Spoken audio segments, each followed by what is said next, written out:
Discurso de la servidumbre voluntaria. Etienne de la Boétie. Según Homero, Ulises dijo públicamente que no es bueno tener varios amos, tengamos solo uno, que solo uno sea el amo, que solo uno sea el rey. Habría bastado con que se hubiera limitado a decir, no es bueno tener varios amos. Pero en vez de deducir que la dominación de varios no puede ser buena, ya que el poder de solo uno, una vez que adopta ese título de amo, ya es de por sí duro y no razonable, añade, por el contrario, que tengamos solo un amo. Quizás haya que excusar a Ulises por tal lenguaje, que le servía para amainar la rebelión del ejército. Yo creo que no adaptaba su discurso a la verdad, sino más bien a las circunstancias. Pero a la luz de la reflexión resulta desgracia extrema el estar sometido a un amo de cuya bondad nunca se puede estar seguro y que posee el poder de ser cruel siempre que así lo quiera. En cuanto a la obediencia ante varios amos, multiplicará esa extremada desgracia tantas veces como amos haya. No quiero debatir aquí la cuestión, tantas veces discutida, de si otros tipos de república son mejores que la monarquía. Si tuviera que hacerlo, antes de ponerme a buscar el lugar que la monarquía debe ocupar entre los diversos modos de gobernar la cosa pública, preguntaría primero si se le debe conceder algún lugar, pues resulta difícil creer que haya nada de público en ese gobierno en el que todo es de uno solo. Pero dejemos para otro momento esta cuestión que bien merecería otro tratado dedicado a ella y que provocaría todo tipo de disputas políticas. Por el momento, querría solamente comprender cómo puede ser que tantos seres humanos, burgos, ciudades y naciones soporten a veces a un único tirano que no tiene más poder que el que ellos le dan, que solo puede perjudicarles porque ellos lo aguantan, que no podría hacerles ningún mal si no prefiriesen sufrirle a contradecirle. Resulta cosa verdaderamente sorprendente, aunque sea tan común que más cabe gemir que asombrarse, ver a 1.000.000 de seres humanos miserablemente esclavizados, con la cabeza bajo el yugo, no porque estén sometidos por una fuerza mayor, sino porque han sido fascinados, embrujados, podríamos decir, por el nombre de uno solo, al que no deberían temer, ya que solo es uno, ni amar, ya que es inhumano y cruel con ellos. Sin embargo, esta es la debilidad de los seres humanos, forzados a la obediencia, obligados a contemporizar, no siempre pueden ser los más fuertes. Por tanto, si una nación, coaccionada por la fuerza de las armas, se ve sometida al poder de uno solo, como la ciudad de Atenas se vio sometida a la dominación de los 30 tiranos, no hay que extrañarse de que actúe como sierva, sino, más bien, deplorarlo. O más bien, no extrañarse ni compadecerse de ello, sino soportar la desgracia con paciencia y reservarse para un futuro mejor. Estamos hechos de tal modo que los deberes comunes de la amistad absorben buena parte de nuestra vida. Es razonable amar la virtud, estimar las buenas acciones, agradecer los favores recibidos y, con frecuencia, reducir nuestro propio bienestar para poder acrecentar el honor y provecho de aquellos a quienes amamos y merecen ser amados. Si, por tanto, los habitantes de un país encuentran entre ellos a uno de esos escasos seres humanos que les haya dado pruebas de una gran previsión para salvaguardarles, de un gran coraje para defenderles, de una gran prudencia para gobernarles, y si, a la larga, se acostumbran a obedecerle y a confiar en él hasta el punto de otorgarle cierta supremacía, no sé si sería sensato quitarle de allá donde lo hacía bien para colocarle donde podría hacerlo mal. Parece, en efecto, natural ser atentos con quien nos ha hecho el bien y no temer que nos depare un mal. Pero, por Dios, ¿qué es esto? ¿Cómo denominar a esta desgracia? ¿Cuál es este vicio horrible por el que un número infinito de seres humanos no solo obedecen, sino que sirven, no solo son gobernados, sino tiranizados, de forma que no les pertenecen ni sus bienes, ni sus parientes, ni sus hijos, ni su vida misma?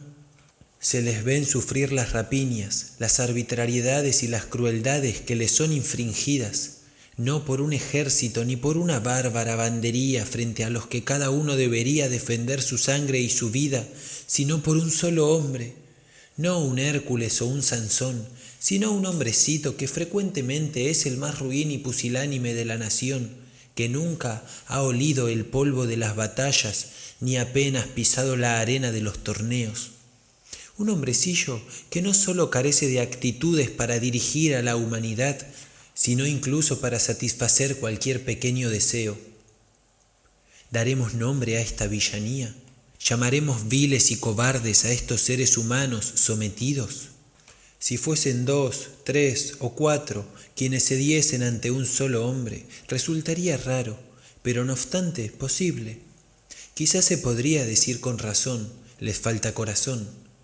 Pero si se trata de 100 o de 1000 que sufren la opresión de uno, ¿se dirá que no se atreven a atacarle o que no quieren? ¿Será cobardía o desprecio y desdén? ¿Y cómo calificar el estado de cosas en el que no 100 ni 1000 hombres, sino 100 países, 1000 ciudades o 1.000.000 de seres humanos renuncian a asaltar a aquel que les trata como siervos y esclavos? Es cobardía. Pero todos los vicios tienen límites que no pueden sobrepasar. 2 hombres, incluso 10, pueden temer a uno, pero que 1000 o 1.000.000 de seres humanos o 1000 ciudades no se defiendan contra un solo hombre, eso no es cobardía, pues ésta no llega hasta tal punto, de la misma forma que el coraje no exige que solo un hombre escale una fortaleza, ataque a un ejército o conquiste un reino.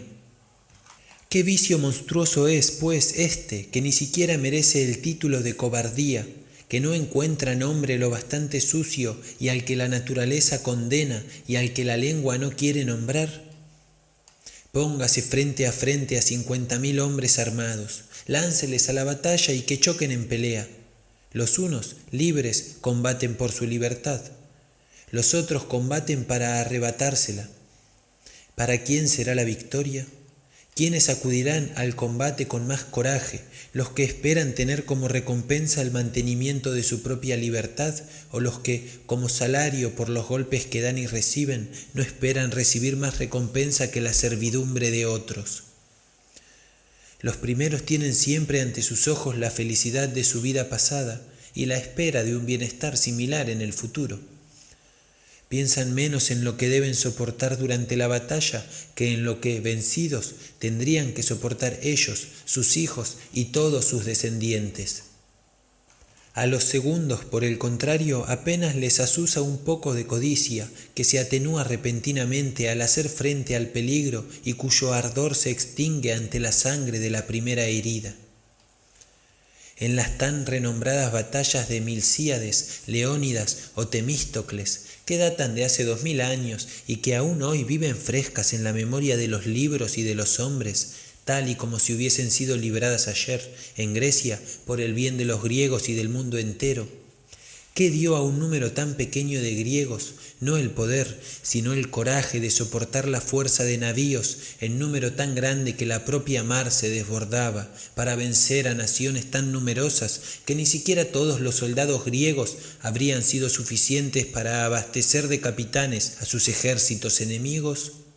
En esas jornadas gloriosas lo que estaba en juego no era tanto la batalla entre griegos y persas, sino la victoria de la libertad sobre la dominación, de la liberación sobre la codicia.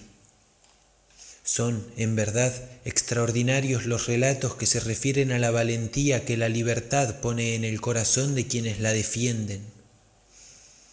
Sin embargo, en todos los lugares y todos los días ocurre que un solo hombre oprime a 100.000 y les priva de su libertad. ¿Quién podría creerlo si se lo contasen pero no lo viese con sus propios ojos? Si esto solo ocurriese en países extraños y tierras lejanas, ¿quién no creería que tal relato es pura invención? No obstante, a tal tirano único no es preciso combatirlo ni abatirle. Se descompondría por sí mismo, a condición de que el país no consienta en servirle. No se trata de quitarle nada, sino de no darle nada. No sería necesario que el país haga nada por sí mismo, a condición de no hacer nada en su propia contra. Son pues los pueblos los que se dejan, o mejor dicho, se hacen maltratar, ya que para librarse de ello bastaría con que dejasen de servir. Es el pueblo quien se esclaviza y se degüella a sí mismo, quien, pudiendo escoger entre estar sometido o ser libre, rechaza la libertad y admite el yugo, quien consiente su propio mal, o más bien lo busca. Si recobrar su libertad le costase algo, yo no le urgiría a ello, aunque lo primero que debiera tener en su corazón es recuperar sus derechos naturales y, por así decirlo, dejar de ser bestia para volver a ser humano. No espero de él tanta audacia. Admito que prefiera la seguridad de vivir miserablemente que una dudosa esperanza de vivir a su manera. Ahora bien, si para tener libertad basta con desearla y con un simple quererla, ¿habrá una nación en el mundo que crea que la paga demasiado cara si la adquiere con un simple deseo? ¿Quién lamentaría tener la voluntad de recobrar un bien que se debería rescatar incluso pagando sangre por ello, un bien cuya pérdida hace que para todo hombre de honor la vida sea amarga y la muerte un beneficio? Es cierto que, al igual que el fuego de una pequeña chispa crece y se refuerza, haciéndose más devorador cuanto más madera encuentra para quemar, pero al final se consume y termina extinguiéndose por sí mismo en cuanto deja de ser alimentado. También los tiranos, cuanto más roban, más exigen, y cuanto más arruinan y destruyen, más obtienen y más servidumbre obtienen. Se hacen tanto más fuertes, tanto más descarados y dispuestos a asolar y destruir todo. Pero si no se les da nada, si no se les obedece, aunque no se les combata ni golpee, quedan desnudos y derrotados. Ya nada son, como la rama se seca y muere cuando su raíz queda sin jugo y alimento. Para adquirir el bien al que aspira, el ser humano audaz no teme ningún peligro, y el ser humano prudente no se desanima ante ninguna fatiga. Los cobardes y aletargados son los únicos que no saben ni aguantar el mal ni recobrar el bien que ellos se limitan a codiciar. La energía para pretender tal bien les es arrebatada por su propia cobardía y solo les queda el deseo natural de poseerle. Este deseo, esa voluntad común a los sabios y a los imprudentes, a los valerosos y a los cobardes, les hace desear todas las cosas cuya posesión les haría más felices y contentos. Solo hay una cosa para la que los seres humanos, ignoro el motivo, no tienen la fuerza necesaria para desearla: la libertad, bien tan grande y tan dulce. Una vez perdida la libertad, todos los males llegan uno tras otro, y sin ella todos los demás bienes, corrompidos por la servidumbre, pierden todo su disgusto y sabor. Parece que los seres humanos solo desdeñan la libertad porque, si la deseasen, la tendrían. Da la impresión de que rehúsan alcanzar tan preciosa adquisición por ser demasiado fácil de conseguir. Pobres gentes miserables, pueblos insensatos, naciones que os acomodáis a vuestro mal y os cegáis ante vuestro bien. Os dejáis arrebatar entre vuestros propios ojos lo más bello y luminoso de vuestras rentas. Dejáis que saquen vuestros campos y que roben y despojen vuestras casas de los viejos muebles legados por vuestros antepasados. Tal y como vivís, ya no tenéis nada vuestro. Parece que seríais felices si solo quedase a vuestra disposición la mitad de vuestros bienes, de vuestras familias, de vuestras vidas. Y tales estragos, tales desgracias y tal ruina no os llegan de mano de los enemigos, sino del enemigo, de aquel al que vosotros habéis convertido en lo que es, aquel para el que marcháis valerosamente hacia la guerra y por cuya grandeza no rechazáis echaros en brazos de la muerte. Y, sin embargo, ese amo solo tiene 2 ojos, 2 manos, un cuerpo, nada que no tenga el último de los habitantes de nuestras ciudades. Él solo tiene de más aquello que vosotros le dais para que os destruya. ¿De dónde saca todos esos ojos que os espían, sino de vosotros mismos? ¿Cómo tendría todas esas manos que os golpean si no os las tomase en préstamo de ustedes propios? Los pies con que pisotea vuestras ciudades, ¿no son vuestros propios pies? ¿Qué poder tiene sobre vosotros, salvo a vosotros mismos? ¿Cómo se atrevería a agrediros si no fuese porque lo hace de acuerdo con vosotros? ¿Qué mal podría haceros si no fueseis los encubridores del ladrón que os roba, los cómplices del asesino que os mata, los traidores de vosotros mismos? Sembráis vuestros campos para que él los devaste. Amuebláis y acondicionáis vuestra casa para proveer su pillaje. Educáis a vuestras hijas para entregarlas a su lujuria. Alimentáis a vuestros hijos para que, en el mejor de los casos, les convierta en soldados, para que los lleve a la guerra y a la masacre, para que los haga ministros de sus codicias y ejecutores de sus venganzas. Os acostumbráis a la pena para que él pueda regalarse todas sus delicias y repatingarse en sus sucios placeres. Os debilitáis para que él sea más fuerte y pueda teneros agarrados por la brida con mayor rudeza. Tantas y tantas indignidades que las propias bestias se negarían a soportar si las sintiesen, y de las que podríais liberaros si intentaseis, no ya lograr vuestra liberación, sino solamente quererla.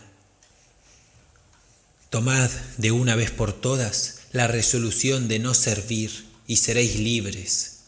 No os pido que le empujéis y le hagáis tambalear, sino solo que no lo sostengáis.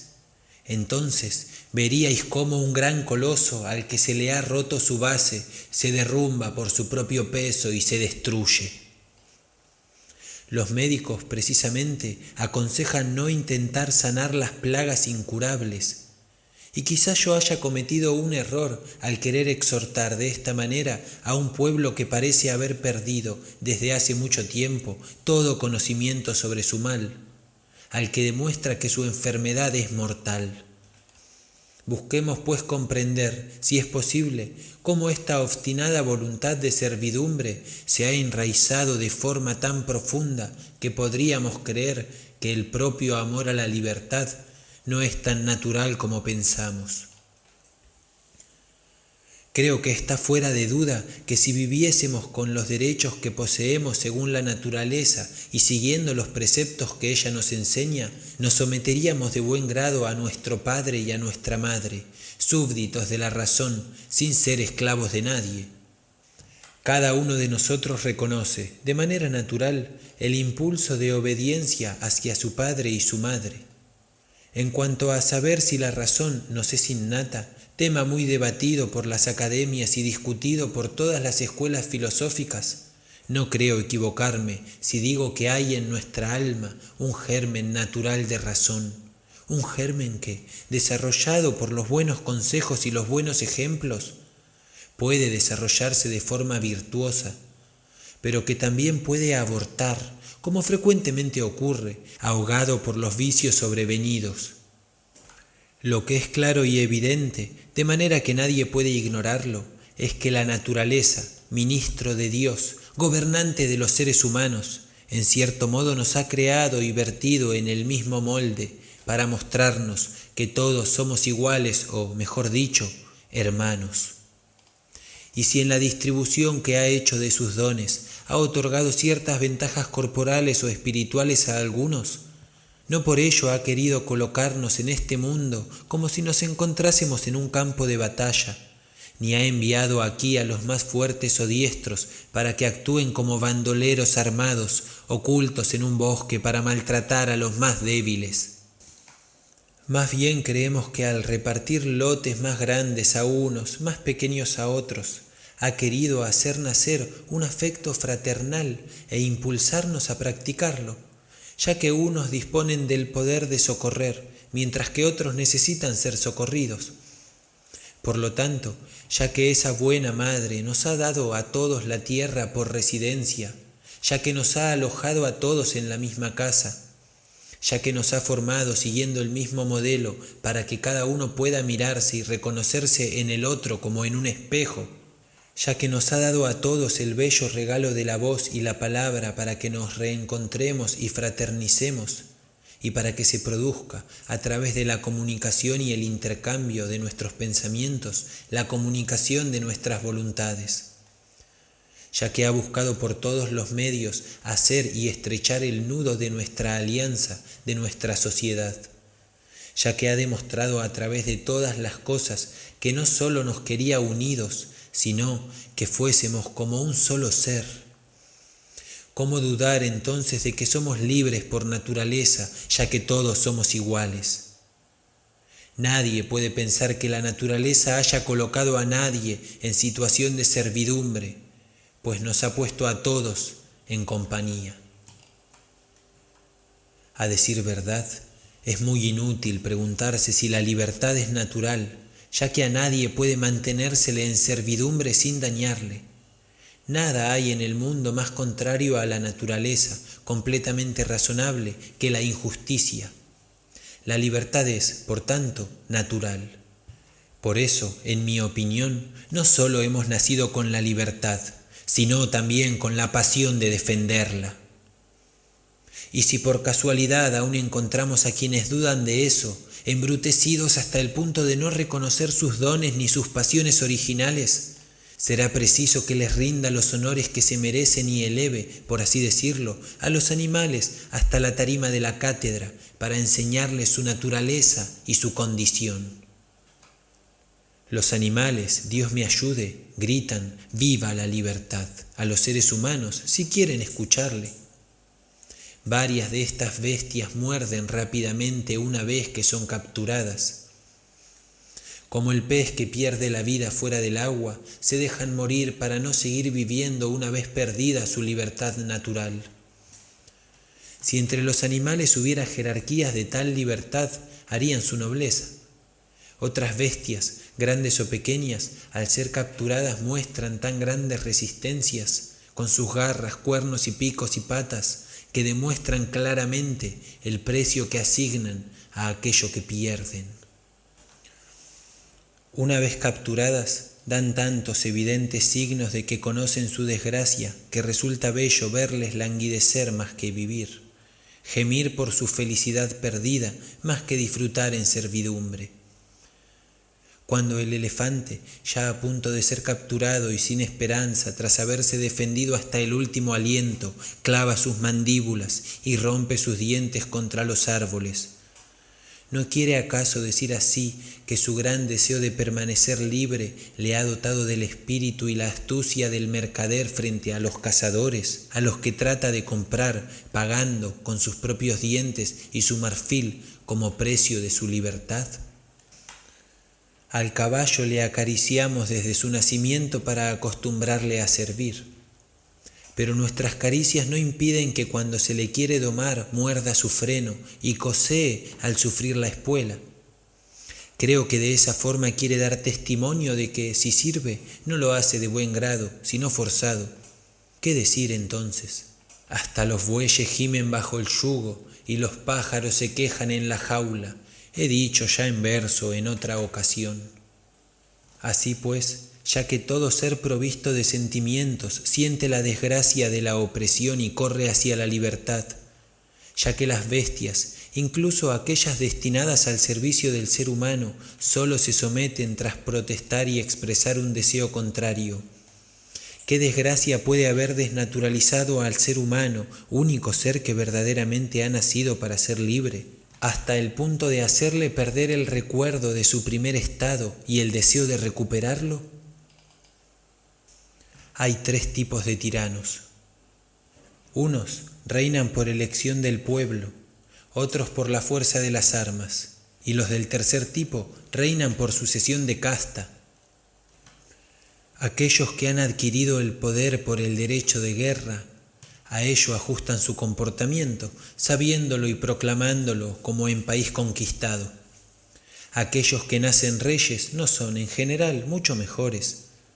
Nacidos y alimentados en el seno de la tiranía, desde su lactancia maman todo aquello que es propio del tirano y ven a los pueblos que les están sometidos como si fuesen sus siervos hereditarios. Según su tendencia dominante, ávaros o pródigos, usan del reino como de su herencia. En cuanto a aquel que ha recibido su poder del pueblo, parece que debería ser más soportable, y creo que lo sería si una vez alzado por encima de todos los demás, animado por eso que suele denominarse como grandeza, aunque yo no sé bien qué es, tomase la decisión de no cambiar por ello. Pero casi siempre el que a tal situación llega considera que debe transmitir el poder a sus hijos, y una vez que han adoptado tal opinión, sorprende ver cómo superan en vicios y crueldades a todos los demás tiranos. No encuentran mejor medio de asegurar su nueva tiranía que el reforzamiento de la servidumbre, arrancando las ideas de libertad del espíritu de sus súbditos con tanta eficacia que, por reciente que sea el recuerdo de ellas, quedan pronto borradas de su memoria. A decir verdad, entre estos tiranos veo algunas diferencias, pero ninguna cualitativa, pues, aunque ellos llegan al trono por medios diversos, su manera de gobernar es siempre más o menos la misma. Los que son elegidos por el pueblo le tratan como toro a domar, los conquistadores como si fuese su presa, y los que llegan al trono por sucesión como a rebaño de esclavos que les pertenece por naturaleza. Yo haría esta pregunta: si por azar naciesen hoy en día algunas personas totalmente nuevas, que no estén acostumbradas a la sumisión ni hayan conocido el dulce sabor de la libertad, ignorando incluso el nombre de una y otra condición, ¿qué elegirían si se les propusiese escoger entre estar sometidos o vivir libres? Sin ninguna duda, preferirían obedecer solamente a la razón en vez de servir a otro ser humano, a menos que sean como aquellas gentes de Israel que, sin estar sometidas a necesidad o imposición, cedieron a un tirano. Nunca leo su historia sin experimentar un despecho tan profundo que casi me lleva al borde de sentirme inhumano y alegrarme de todos los males que les ocurrieron. Pues para que los seres humanos, en tanto que son seres humanos, se dejen someter, es preciso que sean obligados a ello o que sean engañados. Obligados por los ejércitos extranjeros, como lo fueron Esparta y Atenas por los ejércitos de Alejandro, o engañados por tal o cual facción, como lo fue el gobierno de Atenas, caído antes en manos de Pisístrato.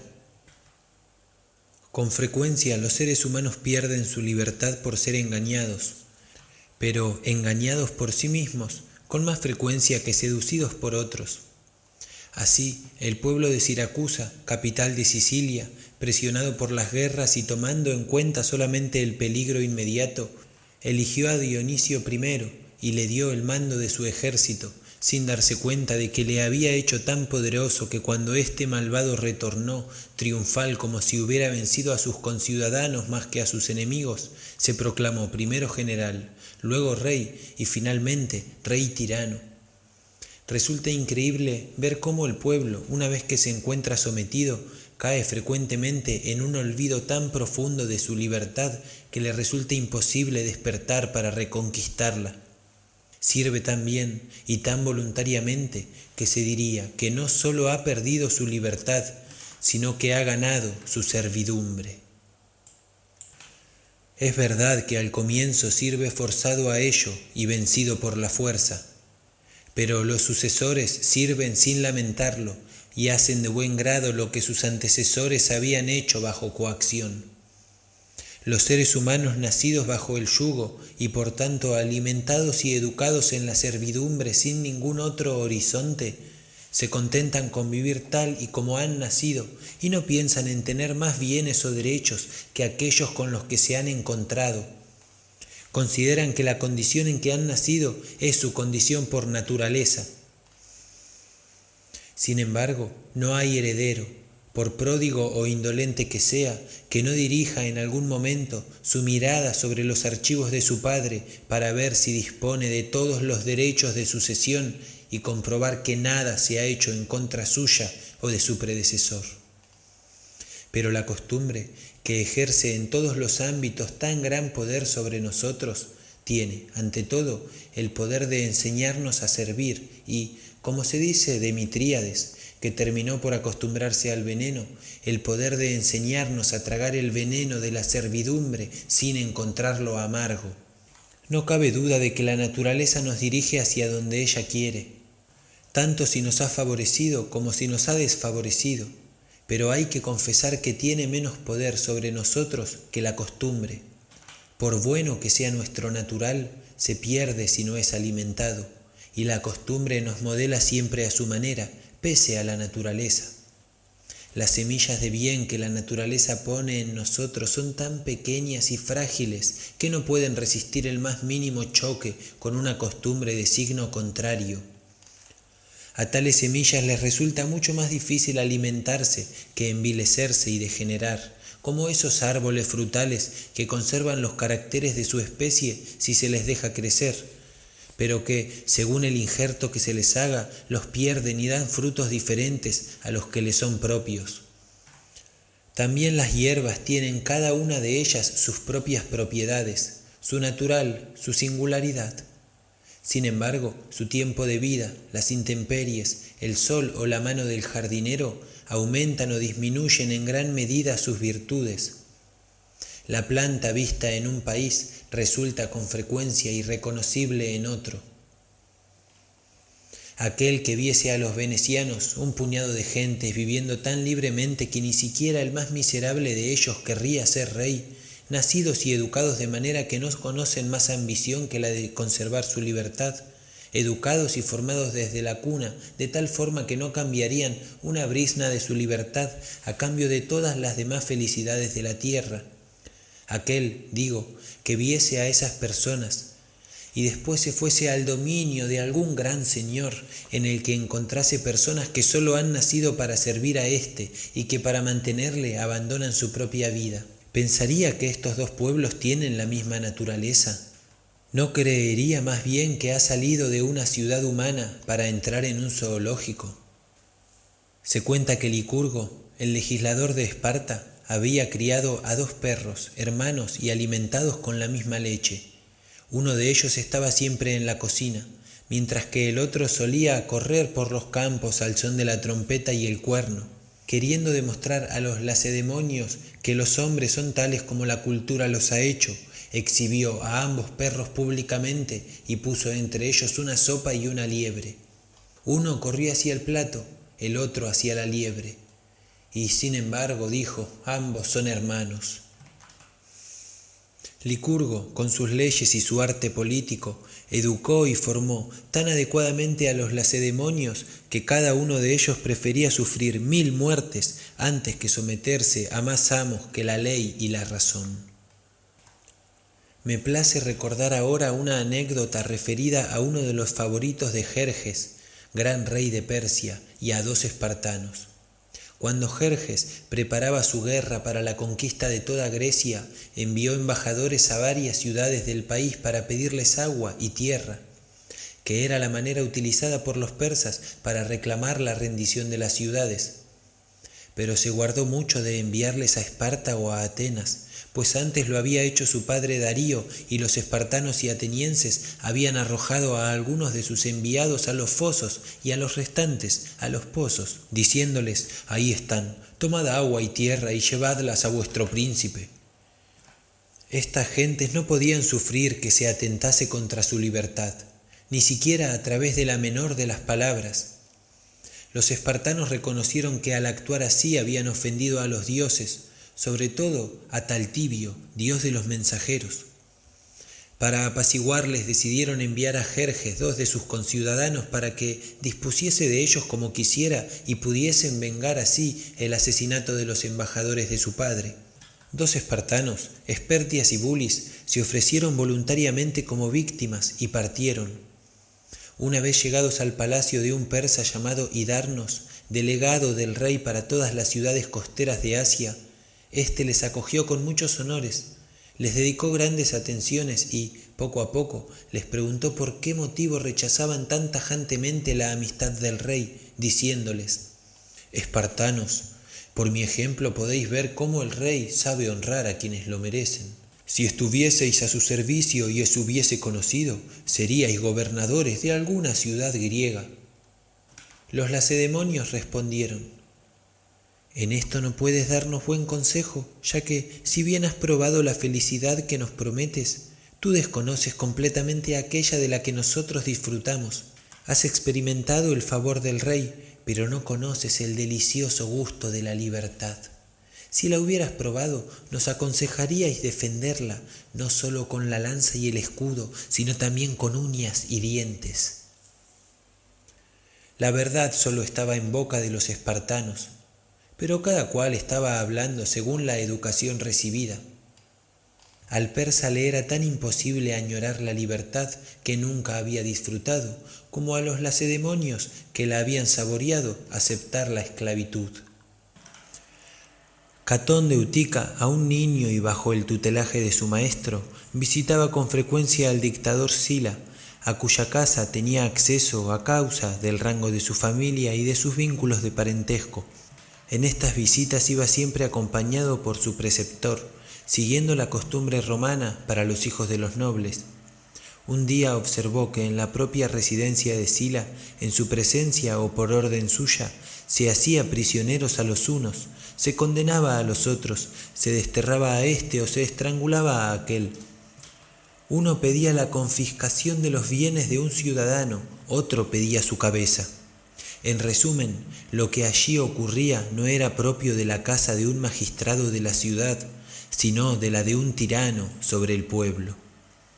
No era el santuario de la justicia, sino la caverna de la tiranía.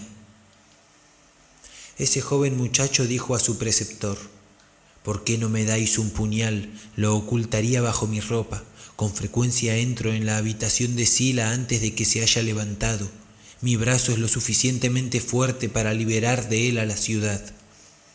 Esa es en verdad la palabra de un Catón. Tal inicio de una vida era digno de lo que fue su muerte. Callad el nombre y el país, contad solamente el hecho tal y como ocurrió, que hablará por sí mismo. Se dirá de inmediato: ese niño era romano, nacido en Roma cuando era libre. ¿Por qué digo esto? No es mi intención decir que el país y el suelo lo decidan todo, ya que en cualquier lugar la esclavitud resulta amarga a los seres humanos y la libertad les es querida. Pero me parece que se debe sentir piedad hacia aquellos que ya al nacer se encuentran sometidos bajo el yugo, y que se les debe perdonar si, no habiendo visto nunca ni una sombra de la libertad, ni habiendo oído hablar de ella, no sienten la desgracia de ser esclavos.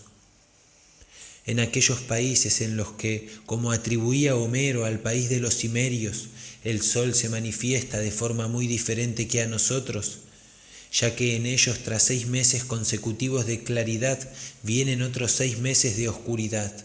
Sería de extrañar que quienes nacen durante el largo período nocturno y nunca han oído hablar de la claridad ni visto el sol se acostumbren a las tinieblas en las que han nacido y no deseen la luz. No se siente la pérdida de aquello que nunca se ha tenido. La tristeza llega siempre después que el placer, y al conocimiento de la desgracia suma el recuerdo de alguna alegría pasada. La naturaleza del ser humano es ser libre y querer ser libre, pero fácilmente se acomoda a otra condición cuando la educación le prepara para eso. Digamos pues que si todas las cosas le parecen naturales al ser humano que se ha acostumbrado a ellas, solo persevera en su naturaleza aquel que solo desea las cosas simples e inalteradas. Así que la primera razón de la servidumbre voluntaria es la costumbre. Eso mismo les ocurre a los más briosos caballos, que primero muerden el freno y después se entretienen jugueteando con él. Antes respingaban ante la silla de montar, pero ahora ellos mismos facilitan que les pongan los arneses y se pavonean orgullosos bajo la barda. Dicen algunos que ellos siempre han estado sometidos, que sus padres también han vivido así.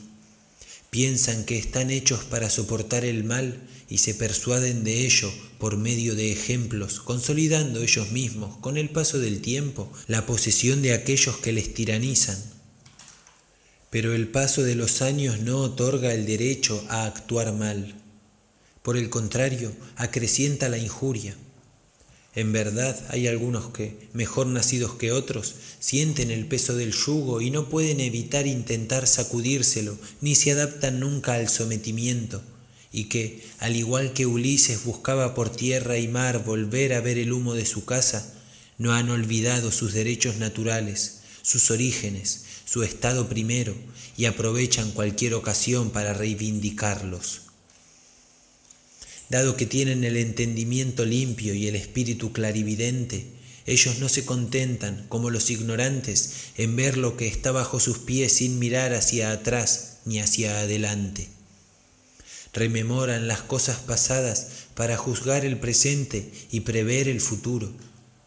Disponiendo de una cabeza bien colocada, la han afinado aún más con el estudio y el saber. Son aquellos que, incluso cuando la libertad estuviese perdida enteramente y prohibida en este mundo, la imaginan y la sienten en su espíritu y la saborean. La servidumbre les desagrada, por muy ridículamente que se la disfrace. El gran turco Solimán ha comprendido bien que los libros y el pensamiento, más que cualquier otra cosa, dan a los seres humanos sentimiento de su dignidad y odio a la tiranía. Comprendo que en su país no hay casi sabios ni demanda de ellos. El celo y la pasión de aquellos que, pese a las circunstancias, se han mantenido devotos a la libertad, quedan habitualmente incapacitados de provocar efectos, sea cual sea su número, porque no pueden hacerse oír. Los tiranos les arrebatan toda libertad de acción, de expresión e incluso de pensamiento, por lo que quedan aislados en sus sueños. Momo, dios de la mitología griega, no bromeaba demasiado cuando decía que había que rehacer al ser humano forjado por Hefesto, ya que carecía de puertas en sus pechos a través de las que poder ver sus pensamientos. Se dice que Bruto y Casio, cuando se propusieron liberar Roma, es decir, liberar el mundo entero, no quisieron que Cicerón, el gran vigilante del bien público, estuviese al tanto de la operación, juzgando que su corazón era demasiado débil para un hecho tan elevado. Creían en su voluntad, pero no en su coraje. Quien quiera recordar los tiempos pasados y repasar los viejos anales, se convencerá de que casi todos aquellos que, viendo a su país maltratado y en malas manos, se forjaron el propósito de liberarlo con una buena, recta y decidida intención, consiguieron fácilmente su objetivo. Para poder manifestarse ella misma, la libertad vino siempre en su ayuda. Harmodio, Aristogitón, Trasibulo, Bruto el Viejo, Valerio y Dión, que concibieron un proyecto tan virtuoso, lo llevaron a cabo con éxito. En tales casos, un firme deseo garantiza casi siempre el triunfo. Bruto el joven y Casio lograron quebrar la servidumbre. Solo perecieron cuando intentaron restablecer la libertad. No de una forma miserable, pues nadie osaría encontrar nada miserable en su vida o en su muerte, pero sí de forma muy lamentable, para la perpetua desgracia y la completa ruina de la República, la que, a mi entender, fue enterrada con ellos. Los intentos posteriores contra los emperadores romanos solo fueron conjuras de ambiciosos cuyo fracaso y mal final no deben ser lamentados, ya que no deseaban derrocar el trono, sino solo sacudir la corona con el objetivo de echar al tirano para mantener la tiranía. Me habría enojado que estos últimos hubieran triunfado, y me alegra que, con su ejemplo, hayan demostrado que no debe abusarse del santo nombre de la libertad para llevar a cabo una mala acción. Pero volveré a mi tema, que casi había olvidado. La primera razón por la que los seres humanos sirven voluntariamente es que nacen siervos y son educados como siervos.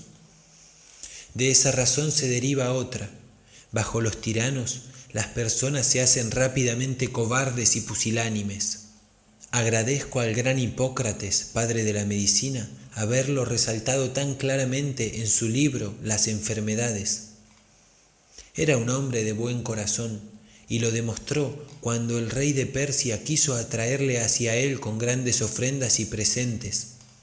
Hipócrates le respondió francamente, diciéndole que violaría su conciencia dedicarse a curar a los bárbaros que querían matar a los griegos y el servir con su arte a aquel que quería someter a su país a la servidumbre. La carta que le escribió figura aún junto a otras obras y siempre dará testimonio de su coraje y nobleza. Con la libertad se pierde también la bravura. Las gentes sometidas carecen de ardor y de combatividad en la lucha, a la que van aturdidos y aletargados, asumiendo sin ganas una obligación.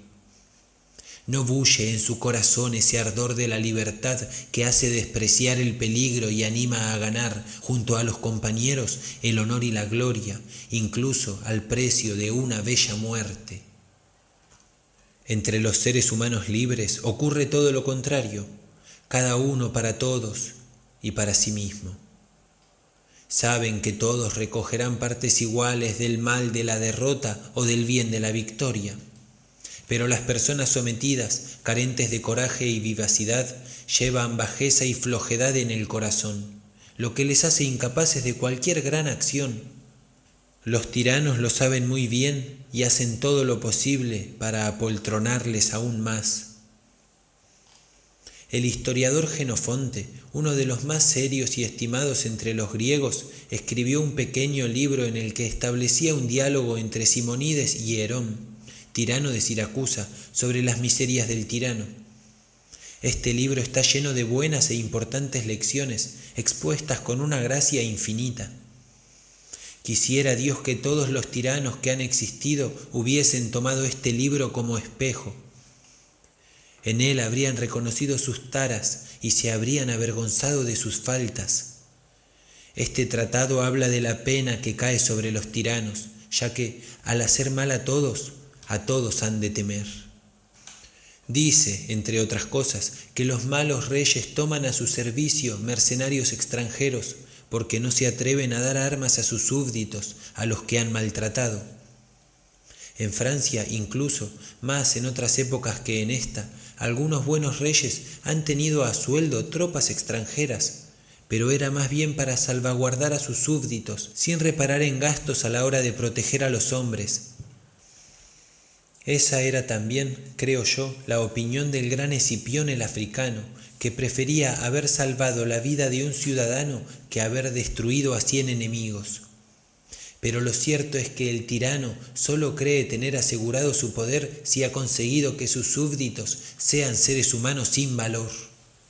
Se le podría decir lo que, según Terencio, Trasón dijo al coronel de los elefantes: ¿haces tanto de bravo porque tienes mando sobre las bestias? Esa astucia de los tiranos para embrutecer a sus súbditos no ha sido nunca más evidente que en la conducta de Ciro hacia los lidios, una vez que ya se había apoderado de su capital y cautivado a Creso, ese tan rico rey. Le llegó la noticia de que los habitantes de Sardes se habían rebelado. Pronto los redujo a la obediencia, pero no queriendo arrasar una ciudad tan bella ni verse obligado a mantener un ejército para dominarla, recurrió al admirable expediente de crear burdeles, tabernas y juegos públicos, publicando una ordenanza que obligaba a los ciudadanos a acudir a ellos. A partir de ese momento ya no tuvo que usar la espada contra los lidios. Esos miserables se divertían inventando todo tipo de juegos, y lo hicieron tan bien que los latinos utilizaron el nombre de los lidios para formar la palabra con la que designaron lo que nosotros llamamos pasatiempos y ellos denominaron ludí a partir de una deformación de la palabra lidi. Cierto es que no todos los tiranos han manifestado de forma tan explícita su propósito de pusilanimizar a sus súbditos. Pero lo que ese tirano ordenó formalmente, la mayor parte de los otros lo han hecho bajo cuerda. La tendencia natural del pueblo ignorante, que suele ser el más numeroso en las ciudades, es desconfiar de quien le ama y confiar en quien le engaña. No hay pájaro que más fácilmente acuda hacia el reclamo de caza, ni pez que, atraído por el gusano, muerde antes el anzuelo, que todos esos pueblos que se dejan seducir por la servidumbre al menor caramelo que se les deje probar. Parece cosa maravillosa que tan pronto cedan al menor cosquilleo. El teatro, los juegos, las farsas, los espectáculos, los gladiadores, los animales extraños, las medallas, las pinturas y otras drogas de esa especie eran para los pueblos antiguos los incentivos de su servidumbre, el precio de su libertad arrebatada, las herramientas de la tiranía. Esos medios, esas prácticas, esas tentaciones eran empleados por los antiguos tiranos para adormecer a sus súbditos bajo el yugo. Así, los pueblos embrutecidos, que encontraban bellos todos estos pasatiempos, entretenidos en un vano placer que les deslumbraba, se acostumbraban a servir con aún mayor torpeza que esos niños que sólo aprenden a leer con brillantes imágenes. Los tiranos romanos sobrepasaban estos medios, hacían que las decurías empinasen el codo con frecuencia, cebaban a esa canalla atraída por los placeres de la boca más que por cualquier otra cosa. Así ni el más despierto entre ellos habría dejado su escudilla sopera para reencontrar la libertad de la República de Platón. Los tiranos distribuían con largueza el cuarto de trigo, el medio de vino, los sestercios, y entonces era habitual oír gritar «¡Viva el rey!». Semejantes zopencos no se daban cuenta de que apenas recobraban una parte de lo que era suyo, una parte que el tirano no podría haberles dado si antes no se las hubiese quitado. Uno echaba hoy el guante al sestercio y aquel otro se cebaba en el banquete público bendeciendo a Tiberio y Nerón por su liberalidad, pero cuando llegado el día de mañana era obligado a ceder sus bienes ante la avidez, sus hijos ante la lujuria, su sangre incluso ante la crueldad de estos magníficos emperadores, entonces no decía ni palabra, como si una piedra fuese, y no reaccionaba más que pudiera hacerlo un tronco. El pueblo ignorante siempre ha sido así. Para el placer que no puede obtenerse de forma honesta, siempre está dispuesto, pero se muestra insensible ante el daño y el dolor sufrido con honestidad. Hoy en día no veo a nadie que, al oír hablar de Nerón, no tiemble ante el nombre de este vil monstruo, esa sucia peste. Sin embargo, hay que decir que tras su muerte, tan desagradable como su vida, de ese incendiario, de ese verdugo, de esa bestia salvaje, el famoso pueblo romano experimentó tanto disgusto, recordando sus juegos y festines, que llegó a rendirle duelo. Eso, al menos, es lo que escribe Tácito, excelente autor y uno de los historiadores más fiables. Y esto no resultará extraño si se toma en cuenta lo que ese mismo pueblo había hecho a la muerte de Julio César, que había secuestrado las leyes y la libertad romanas. Tengo entendido que de este personaje se alababa, ante todo, su humanidad. Sin embargo, ella fue más funesta para su país que la mayor crueldad del tirano más salvaje que nunca haya vivido, pues, en verdad, esa venenosa dulzura edulcoró para el pueblo romano el brebaje de la servidumbre. Tras su muerte, ese pueblo, que aún sentía en su boca el sabor de los banquetes y recordaba sus prodigalidades, amontonó los bancos de la plaza pública para prender una gran hoguera en su honor. Después le alzó una columna como padre del pueblo, inscripción que figura en su capitel, y rindió con más honores a este muerto que los que debería haber hecho aún vivo, comenzando por aquellos que le habían matado. Los emperadores romanos no se olvidaban de tomar el título de tribuno del pueblo, oficio tenido por santo y sagrado, creado para la defensa y protección del pueblo, gozaba de alto prestigio en el Estado. Se aseguraban así de que el pueblo se fiase más de ellos, como si bastaba con escuchar ese nombre y pudiese prescindirse de sentir sus efectos.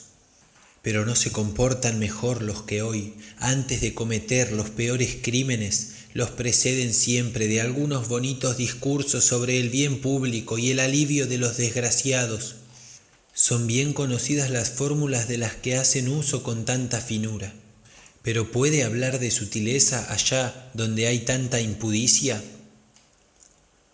Los reyes de Asiria y más tarde los reyes medos aparecían en público lo más raramente posible para que el pueblo supiese que tenían algo de sobrehumano y para dejar soñar a aquellos que fantasean sobre aquello que no pueden ver. Así, muchas naciones que estuvieron largo tiempo sometidas al imperio de estos misteriosos reyes se acostumbraron a servirles, y lo hacían aún más voluntariamente por ignorar quién era su amo o incluso por desconocer si tenían amo, de modo que vivían atemorizados por un ser al que nunca habían visto. Los primeros reyes de Egipto casi nunca se mostraban sin llevar sobre su cabeza una rama o un fuego. Se enmascaraban y se portaban como titiriteros, inspirando con tales extrañas formas el respeto y la admiración de sus súbditos, que más bien habrían debido mofarse y reírse de ellos si no hubieran sido tan estúpidos o estado tan sometidos. Es verdaderamente lamentable descubrir todo lo que hacían los tiranos de tiempos pasados para fundamentar su tiranía, y ver que para ello les bastaban medios muy pequeños, ya que siempre encontraban a la población tan bien dispuesta hacia ellos que para pescarla les bastaba echar la red. Tanto más se mofaban de ella, tanto más fácil les resultaba engañarla y tanto mejor eran servidos. ¿Qué decir de otro de los engaños creídos a pie juntillas por los pueblos antiguos? Creyeron firmemente que uno de los dedos del pie de Pirro, rey de Epiro, hacía milagros y curaba a los enfermos del vaso. Adornaron este cuento diciendo que, cuando el cadáver de ese rey fue incinerado, ese dedo fue encontrado intacto entre las cenizas, inmune al fuego. El propio pueblo ha creado siempre los engaños, a los que añadía una estúpida fe. Muchos autores han informado de tales engaños. Puede verse fácilmente que los han recogido entre los chismes de los pueblos y las fábulas de los ignorantes. Pongamos como ejemplo las maravillas atribuidas a Vespasiano, a su vuelta de Asiria con destino a Roma pasando por Alejandría. Devolvía el andar a los cojos y la vista a los ciegos, y miles de cosas similares que, a mi entender, sólo podrían ser creídas por aquellos que fuesen más ciegos que aquellos a los que Vespasiano sanaba. Hasta los mismos tiranos se extrañaban que los seres humanos soportasen que otros les maltratase, por lo que con gusto se cubrían con el manto de la religión y se disfrazaban con los oropeles de la divinidad para garantizar su malvada vida. Así, Salmoneo, por haberse mofado del pueblo intentando hacerse pasar por Júpiter, terminó finalmente en el fondo del infierno, según los versos de Virgilio, que allí le habría visto. Escribe Virgilio en la Eneida, abro cita: allí vi a los dos hijos de Aleois, enormes gigantes que intentaron quebrantar con sus manos el inmenso cielo y expulsar a Júpiter de su excelso trono. Vi también a Salmoneo, padeciendo horribles castigos por haber querido imitar los rayos de Júpiter y los truenos del Olimpo. Tirado por un carro de 4 caballos y blandiendo teas, iba ufando por los pueblos de Grecia y cruzaba su ciudad de Élix, reclamando para sí los honores debidos a los dioses. Insensato, que creía simular con el bronce batido por los cascos de sus caballos el crujido de las tempestades y del inimitable rayo. Pero Júpiter, sin teas ni humeantes llamas, le disparó entre densas nubes un dardo de fuego y le precipitó en el profundo abismo. Cierro cita. Si así fue tratado allá abajo quien solo hizo el idiota, creo que aquellos que han abusado de la religión para hacer el mal serán allí alistados bajo mejor enseña. Nuestros tiranos también han sembrado en Francia todo tipo de cosas del mismo género: sapos en los blasones, flores de lis, la santa ampolla y la oriflama, cosas que por mi parte, y por más que así lo sea, no quiero creer que solo sean desatinos, ya que nuestros ancestros en ellos creyeron y en nuestro tiempo no hemos tenido ocasión de sospechar que tal cosa sean. Pues hemos tenido algunos reyes tan buenos en la paz, tan valientes en la guerra, que, aunque hayan nacido reyes, parece que la naturaleza no les haya hecho como a los demás, y que el Dios Todopoderoso les haya escogido antes de su nacimiento para confiarles el gobierno y la protección de este reino. Y aun cuando no fuese así, no querría entrar en lisa para debatir la verdad de nuestras historias ni expurgarlas libremente, evitando así el secuestro de tan bello tema en el que podrá empeñarse nuestra poesía francesa. Esa poesía que no solo ha embellecido, sino que, por así decir, ha sido creada de nuevo por Ronsard, Weist y Weil, quienes hacen progresar tanto nuestra lengua que me atrevo a esperar que pronto nada tendremos que envidiar a griegos o latinos, salvo el derecho de progenitura. En verdad, yo haría gran daño a nuestra rima, uso intencionadamente ese término, que me agrada, pues, aunque muchos la hayan convertido en mera mecánica, otros hay capaces de darle nobleza y devolverle su original lustre. Le haría, sí, gran daño, robándole los bonitos cuentos sobre el rey Clovis, en los que se anima con tanto ingenio y conveniencia el verbo de nuestro Ronsard en su Francíada. Conozco la capacidad, el fino espíritu y la gracia de ese hombre que hará de la oriflama su tema, como hacían los romanos con sus vestales y con esos escudos caídos del cielo de los que habla Virgilio. De nuestra santa ampolla sacará tan buen partido como los atenienses sacaron de la cesta de Eresictón. Habla de nuestros escudos de armas tan bien como ellos hablaron de su olivo, cuya existencia aún presumen en la torre de Minerva. Sí, sería temerario pretender desmentir a nuestros libros invadiendo el terreno de nuestros poetas. Pero para volver a mi tema, del que me he alejado sin darme cuenta, ¿no está claro que los tiranos, para afirmar su poder, se han esforzado en acostumbrar al pueblo no solo a la obediencia y a la servidumbre, sino también a prestarles devoción? Todo lo que yo he dicho hasta aquí sobre los medios empleados por los tiranos para imponer la servidumbre solo es ejercido sobre la gente ignorante. Llego así a un punto que es, a mi entender, el resorte y el secreto de la dominación, el sostén y fundamento de toda tiranía. Se equivocaría mucho quien pensase que las alabardas, los guardas y los vigilantes son protección suficiente para los tiranos. De ellos se sirven, más bien, como forma y como espantajo, pero sin confiarse a su mera protección.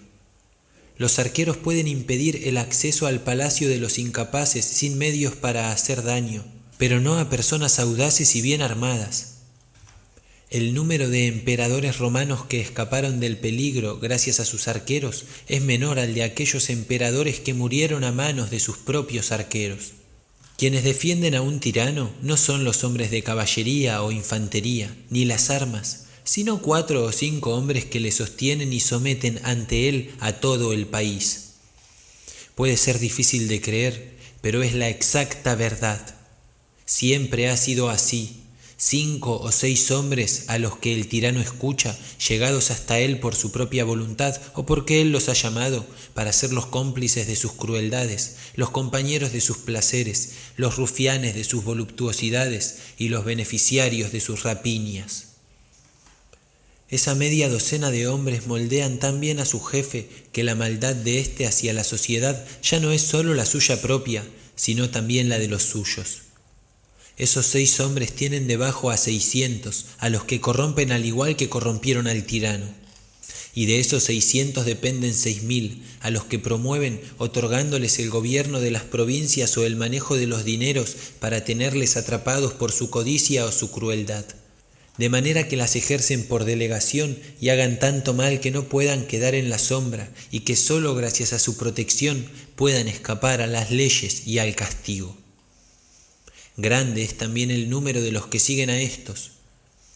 Quien quiera devanar el ovillo verá que no son 6.000, sino 100.000 o incluso millones, quienes sostienen al tirano por medio de esta ininterrumpida cadena que les ata y liga a él, como Horacio pone en boca de Júpiter, que se jacta de que, tirando de una cadena semejante, arrastraría todos los dioses. De ahí procede el incremento del poder del Senado bajo Julio César, el establecimiento de nuevas funciones y la institución de nuevos cargos, no para reorganizar la justicia, sino para dar nuevos apoyos a la tiranía. En resumen, los beneficios y favores recibidos del tirano hacen que se llegue a un punto en el que hay casi tantas personas a las que la tiranía beneficia como personas a las que placería la libertad. Según los médicos, desde que se manifiesta un tumor en algún lugar de nuestro cuerpo, aunque nada parezca haber cambiado en este, todos los humores se dirigen hacia esa parte carcomida. Igualmente, una vez que un rey se declara tirano, todo lo malo del reino, todas sus heces, y no me refiero con ello a unos cuantos pícaros y bribones que no pueden causar bien ni mal a un país, sino a aquellos que están poseídos por una ardiente ambición y notable codicia, se agrupa en torno a dicho rey y le sostiene para tener parte en el botín y para ser, bajo el gran tirano, otros tantos pequeños tiranos. Así son los grandes ladrones y los famosos corsarios. Unos recorren el país, otros persiguen a los viajeros, unos preparan emboscadas, otros están al acecho, unos masacran, otros despojan, y aunque entre ellos haya jerarquías, siendo unos criados y otros jefes en la banda, al fin y al cabo todos ellos se aprovechan del botín, bien del principal, bien de sus migajas. Se dijo que los piratas sicilianos se unieron en tan gran número que fue preciso enviar contra ellos al gran Pompeyo, y que atrajeron a su alianza a varias bellas y grandes ciudades, en cuyas abras, al volver de sus correrías, se refugiaban, entregando a cambio una parte del fruto de sus pillajes. De esa forma, el tirano somete a sus súbditos utilizando a unos contra otros. Es protegido por aquellos de los que debería protegerse si es que algún valor tuviesen. Pero como bien ha sido dicho, para hendir la madera se usan cuñas de madera. Esos son precisamente sus arqueros, sus guardias, sus alabarderos. No es que éstos no sufran, pero esos miserables abandonados por Dios y por los hombres se contentan con sobrellevar su mal y causárselo no a quien se lo causa a ellos, sino a los que, como ellos, también lo sobrellevan y no tienen ninguna culpa. Cuando pienso en esa gente que halaga al tirano para aprovecharse de su tiranía y de la servidumbre del pueblo, me siento casi tan sorprendido por su maldad como compadecido por su estupidez. Pues, a decir verdad, aproximarse al tirano es alejarse de su propia libertad y abrazar y saludar aparatosamente a su propia servidumbre. Si dejasen de lado durante un momento su ambición, si se distanciasen algo de su codicia y después se mirasen y se tomasen en consideración, verían claramente que esos aldeanos, esos campesinos que ellos pisotean y a los que tratan como a forzados o esclavos, son, pese a estar tan maltratados, más felices que ellos y, de alguna manera, más libres. El labrador y el artesano, por avasallados que estén, pasan desapercibidos y obedecen, pero el tirano ve cómo aquellos que le rodean mendigan su favor. No basta con que cumplan sus órdenes, sino que también se requiere que piensen lo que él quiere que piensen y, con frecuencia, que, para satisfacerle, prevean sus deseos. No basta con obedecerle, hay que complacerle. Deben romperse, atormentarse, matarse en aras de sus intereses y, dado que sólo deben encontrar placer en el placer de él, deben sacrificar sus gustos ante los suyos, forzar su temperamento y despojarse de su naturaleza. Deben estar atentos a sus palabras, a su voz, a su mirada, a sus gestos, mientras que sus propios ojos, pies y manos deben estar continuamente dedicados a indagar los deseos y adivinar los pensamientos del tirano. ¿Es eso vivir feliz? ¿Es incluso vivir? No hay nada más insoportable en el mundo, no solo para todo hombre valeroso, sino para cualquiera que tenga sentido común o mero aspecto humano. ¿Qué condición puede ser más miserable que la de vivir de esa manera, sin nada propio y poniendo a disposición de otros su comodidad, su libertad, su cuerpo y su vida? Pero quieren servir para amasar riquezas, como si pudiesen ganar nada que sea suyo, cuando ni siquiera pueden decir que ellos son sí mismos. Como si bajo un tirano alguien pudiese tener algo verdaderamente suyo, pretenden convertirse en poseedores de riquezas, olvidando que ellos mismos dan al tirano la fuerza para arrebatar todo a todos, sin dejar a nadie nada de lo que pueda decirse que pertenece a su persona. Sin embargo, pueden ver que precisamente esas riquezas hacen que los hombres dependan de la crueldad del tirano, que para éste no hay crimen más digno de muerte que el beneficio de otro, que sólo ama las riquezas y que no vacila en atacar a los ricos. Estos, pese a todo, se presentan ante él como corderos ante el matarife, ahitos y cebados como si quisieran darle envidia. No deberían acordarse tanto de aquellos que han ganado mucho cerca de los tiranos y deberían acordarse más de aquellos que, habiendo podido llenarse hasta el hartazgo durante algún tiempo, han terminado poco después perdiendo todos sus bienes e incluso la vida. Deberían pensar menos en el gran número de los que han adquirido riquezas y deberían pensar más en el pequeño número de los que han podido conservarlas. Si repasamos todas las antiguas historias y si evocamos todas aquellas que recordamos, veremos cuán numerosos son aquellos que, habiendo llegado a influir sobre los príncipes con malas artes, halagando sus malas tendencias o abusando de su ingenuidad, fueron finalmente aplastados por esos mismos príncipes que empeñaron tanta soltura a la hora de encumbrarles como inconstancia a la hora de defenderles. Entre aquellos que han estado cercanos a los malos reyes, pocos hay, casi ninguno, que no haya sufrido finalmente la misma crueldad del tirano que ellos habían atizado contra otros. Con frecuencia los que, a la sombra del favor del tirano, se habían enriquecido con los despojos arrebatados a otros, terminaron enriqueciendo al tirano con sus propios despojos. Por mucho que reluzcan en ellas la virtud y la integridad, que vistas de cerca inspiran cierto respeto a los mezquinos, tampoco lograrán mantener la consideración del tirano las personas de bien, a las que en algunas ocasiones el tirano llega a amar. También ellas experimentarán el mal común y padecerán la tiranía. Así, por ejemplo, un Séneca, un Bruto, un Traseas, 3 personas de bien. Las 2 primeras tuvieron la desgracia de estar próximas a un tirano del que eran muy queridas y que les confió la gestión de sus asuntos. Pues bien, aunque uno de ellos hubiera educado al tirano y tuviese como garantía de su amistad los cuidados que le prestó durante la infancia, los 3 tuvieron una muerte muy cruel. ¿No basta esto con ejemplo de la poca confianza que se debe depositar en un amo malvado? En verdad, ¿qué amistad puede esperarse de aquel que tiene el corazón lo bastante duro como para odiar a todo un reino que se limita a obedecerle? ¿Qué amistad cabe esperar de un ser que, incapaz de amar, se empobrece a sí mismo y destruye su propio imperio? No obstante, alguien podría decir que esos 3 hombres padecieron tal desgracia precisamente por ser personas excesivamente buenas. Pero eso puede desmentirse si nos fijamos con atención en el entorno de Nerón, donde veremos que tampoco tuvieron un mejor final todos aquellos que contaron con su gracia y que estuvieron cercanos a él por medio de su propia maldad. ¿Alguien ha oído hablar de un amor tan desenfrenado, de un cariño tan impetuoso, de un hombre tan obstinadamente apegado a una mujer como en el caso de Nerón respecto a Popea?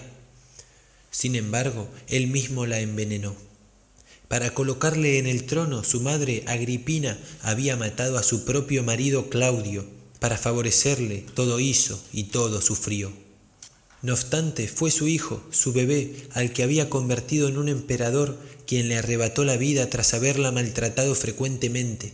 Nadie hubiera negado que fue un castigo merecido si lo hubiese ejecutado cualquier otro. ¿Quién hubo más fácil de manejar, más simple e inocente que el emperador Claudio? ¿Quién estuvo más chiflado por una mujer que él de Mesalina? Más la entregó al verdugo. Las bestias tiránicas siguen siendo bestias y son incapaces de hacer nunca el bien, pero ignoro cómo, finalmente el poco espíritu que les queda se despierta para ser utilizado cruelmente contra aquellos que les son más cercanos. Es conocida la historia de aquel que, habiendo destapado la garganta de su mujer, aquella a la que más amaba y sin la que parecía no poder vivir, le dirigió este bonito cumplido: este bello cuello será cortado inmediatamente si lo ordeno. Esa es la razón por la que la mayor parte de los tiranos han sido asesinados por sus favoritos, ya que, conociendo la naturaleza de la tiranía, les intranquilizaba cuál sería la voluntad del tirano y desconfiaban de su poder. Domitiano fue matado por Estéfano, Cómodo por una de sus amantes, Caracalla por el centurión Marcial, alentado por Macrín, etc. En verdad, el tirano nunca ama ni es amado. La amistad es una palabra sagrada, algo santo. Solo existe entre personas de bien. Nace de una mutua estima y se mantiene mucho más por la honestidad que por las ventajas obtenidas con ella. Un amigo está seguro de otro porque conoce su integridad y tiene como garantía su buen natural, su lealtad, su constancia. Donde hay crueldad, deslealtad e injusticia, no puede haber amistad. Si se juntan los malvados, lo que se forma es un complot, no una sociedad. No se aman, pero se temen. No son amigos, sino cómplices. Incluso aunque esto no fuese así, sería difícil encontrar en un tirano un amor seguro, ya que, al estar por encima de todos, sin que nadie sea su par, se encuentra más allá de los límites de la amistad, pues ésta florece en la igualdad, en la que se marcha al compás. Por ese motivo, por ser todos pares y compañeros, existe una especie de buena fe entre los ladrones cuando se reparten el botín. Si no se aman, al menos se temen. No quieren debilitar su fuerza desuniéndose. Pero los favoritos de un tirano no pueden contar nunca con él, porque ellos mismos le han enseñado que es omnipotente, que ningún derecho o deber le obliga, que no tiene que dar más razón que su voluntad, que nadie es igual a él y que es el amo de todos. ¿No resulta deplorable que, pese a tantos llamativos ejemplos y teniendo el peligro tan presente, nadie quiera aprender las lecciones de las miserias ajenas y que sean tantas las gentes que aún se acercan voluntariamente al tirano? Que no haya uno que tenga la prudencia y el coraje de decirle, como el zorro de la fábula al león que se hacía pasar por enfermo: iría con gusto a visitarte a tu cubil, pero veo muchas huellas de los animales que entran en ella, pero ninguna de los que salen. Estos miserables ven cómo relucen los tesoros del tirano, admiran, sorprendidos, los destellos de su magnificencia. Atraídos por su resplandor, se acercan sin darse cuenta de que se aproximan a una llama que les devorará, como el imprudente sátiro de la fábula que, viendo brillar el fuego robado por Prometeo, le pareció tan bello que fue a besarlo y ardió. Así la mariposa que, esperando disfrutar de algún placer, se lanza contra el brillante fuego, pronto experimenta que éste también tiene el poder de quemar, como decía Lucano. Cuando estos validos logran escapar de las manos de aquel al que sirven, no se salvarán de las de su sucesor, pues si es bueno, tendrán que rendir cuentas y someterse a la razón, y si es malo, como su predecesor, tendrá sus propios favoritos que, habitualmente, no se contentarán con quitarle su puesto, sino que también querrán quitarle sus bienes y su vida. ¿Cómo es entonces que haya alguno que, ante tal peligro y con tan pocas garantías, quiera ocupar una posición tan peligrosa y servir con tantos sufrimientos a un amo tan peligroso? ¡Qué pena, qué martirio, Dios mío! Pasarse día y noche placiendo a un hombre y desconfiando de él más que de cualquier otro. Estar siempre ojo avisor, con los oídos bien abiertos, tratando de saber de dónde vendrá el golpe, de descubrir emboscadas, de escudriñar el semblante de los competidores y adivinar dónde está el traidor. Sonreír a cada uno y desconfiar de todos, no tener enemigo abiertamente proclamado ni amigo seguro. Mostrar siempre un rostro sonriente aunque el corazón esté helado, no poder ser feliz ni poder atreverse a estar triste. Resulta gracioso considerar qué es lo que obtienen a cambio de ese gran tormento, de esa fatiga y de su vida miserable. El pueblo no acusa al tirano de los males que sufre, sino a ellos, los que le gobiernan. De ellos conocen sus nombres y narran sus vicios los pueblos, las naciones, todos a porfía, incluyendo a los campesinos y labradores. Acumulan sobre ellos ultrajes, insultos y juramentos. Todas las oraciones y maldiciones se dirigen contra ellos, se les atribuye todas las desgracias, pestes y hambrunas. Y si a veces se finge rendirles homenaje, a la vez se les maldice desde el fondo del corazón y se les tiene más horror que a las bestias salvajes. Ese es el honor y la gloria que por sus servicios recogen entre personas que no quedarían satisfechas ni medio consoladas por su sufrimiento si cada una pudiese tener un trozo de su cuerpo. Incluso tras su muerte, el nombre de estos tragapueblos será oscurecido por la tinta de 1000 plumas y su reputación desgarrada en 1000 libros. Hasta sus huesos son arrojados al fango para toda la posteridad, como si quisiera castigarles después de muertos por su malvada vida. Aprendamos, pues, a actuar bien. Alcemos nuestros ojos hacia el cielo por nuestro honor o por honor a la verdad, o mejor aún, por los de Dios Todopoderoso, fiel testigo de nuestros actos y juez de nuestras faltas. Yo pienso, y creo no equivocarme, que, dado que nada es más contrario a un Dios bueno y liberal que la tiranía, Él reservará a los tiranos y a sus cómplices algún particular castigo en los infiernos.